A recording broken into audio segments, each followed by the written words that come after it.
Britain this morning, we pay tribute to Steve Wright.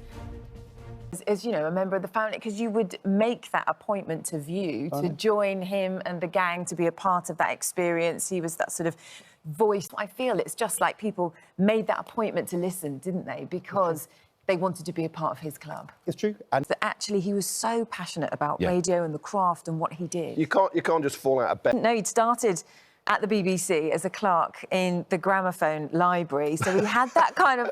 We'd worked hard for that. Yeah, you're going to admire that. We're getting in touch with saying the same things. We've got on here, Pat, saying Radio 2 won't be the same without him. He's just the best. I will miss him. It was like having your best friend in your home and enjoying great music and chats, which just sums it up. The final hour on a Friday. He knew in his life that, you know, all his friends that have been paying tribute. We've got Tony Blackburn as well coming up later. Yeah, another legend. And he is as well. So keep those tributes coming in. Definitely. There was a Gould and Pretty I thought it much was all quite the old today, 40 years ago when I... It's not a good look, is it, Kevin? No. Staff in tears over inquiry into leak, and this is Labour staff have filed a complaint against Sue Gray's handling of a leak inquiry investment pledge. She is said to have inspected phones of staff, spoke to several during interviews without trade union representation. Why did the staff hand over? They were told to hand over their phones. Why? They were senior members of the Starmer's team. They haven't signed it. Some of them to apologise, some were left in tears by her.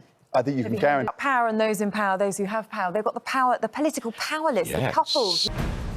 Hello there, a very good morning to you. It's just gone 6 o'clock, and such sad news, isn't it, at the loss of Steve Wright. I think, you know, so many millions of people over the years loved him, loved listening to him. And now he's gone. And that's just such a sad thing, but also a special thing. As a friend and a club, which you looked forward to joining every day. And when he left his daily afternoon show, she said it really knocked a hole in the day for many of us who relied on his company. And that... You know, this morning we are TV presenter jockeying.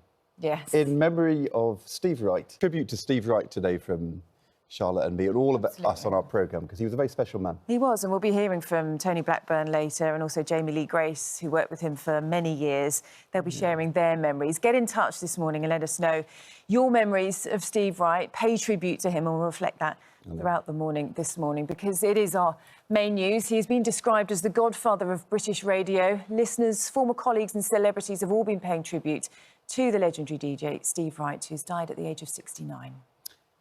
He presented shows on Radio 1, Radio 2 for more than 40 years. Steve Wright in the afternoon, an iconic programme making millions of people laugh, smile, sometimes cry, and helping them get through the working day. And Lorna Shattuck